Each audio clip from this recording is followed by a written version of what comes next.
Welcome to the channel, everybody. My name is William Tackett, and today we're breaking down Ffion Davis's arm triangle and why she was not able to finish in her match against Jasmine Rocha at the Who's Number One Championships. Stay tuned for the breakdown, and thanks for watching, everyone.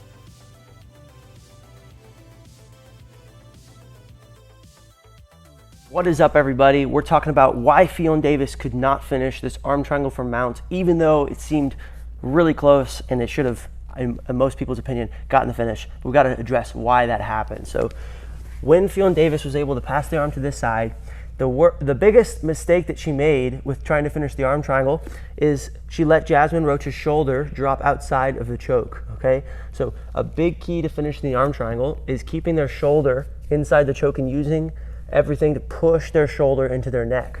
Just like you would finish a regular arm triangle, you got to have pressure on this side with like your hamstring, like in a regular triangle, it's your bicep on this side.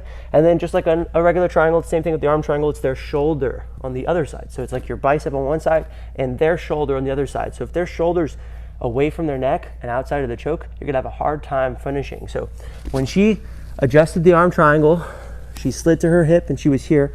One, her head was off the mat, just like how mine is now. Two, her head was high enough to where she was almost directly behind Jasmine Rocha's tricep here.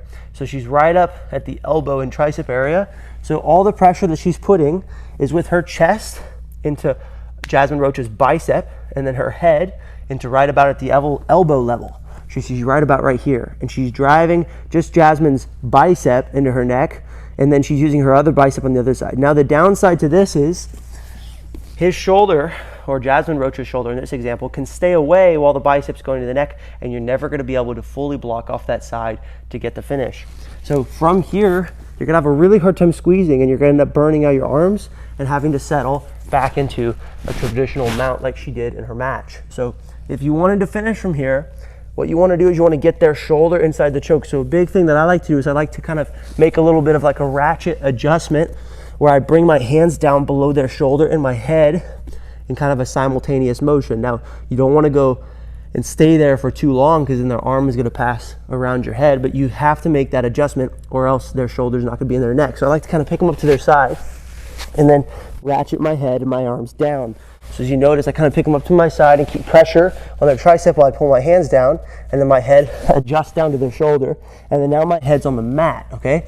If your head's off the floor, like in that match, there's always the instance where they might be able to throw their arm back around the side of your face. On top of that, you're not low enough on their shoulder to apply shoulder from their neck directly into their, or their shoulder directly into their neck. So make sure whenever you guys do your arm triangle, your head now drops down below the shoulder, and then your head goes to the mat, okay? So now you can notice his shoulder is over here, okay? It's on the opposite side of my hand. It's directly on the other side, not on this side of my hand, but it's on the other side of my hand.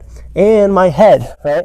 So it's on the opposite side of my head and my hand as previous. So then now when I start to circle my head to his head and I start to sprawl from here, I can get a really tight finish by compressing his shoulder and my bicep into the side of his neck here, okay? Now if I'm doing this and I lose their shoulder, then now we're back to square one with their shoulder being outside of the choke. So when you guys make this adjustment, your head needs to stay low, and you need to keep really nice tension between their shoulder and their neck, and don't lose their shoulders. You start to circle. You can still sprawl. There's nothing wrong with sprawling.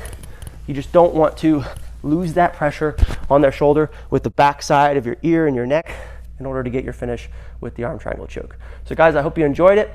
If you guys liked the video, please subscribe for more content. Like the video and comment to help with the algorithm, help push the channel, really helps us grow. And thanks guys for tuning in. I'll see you in the next one.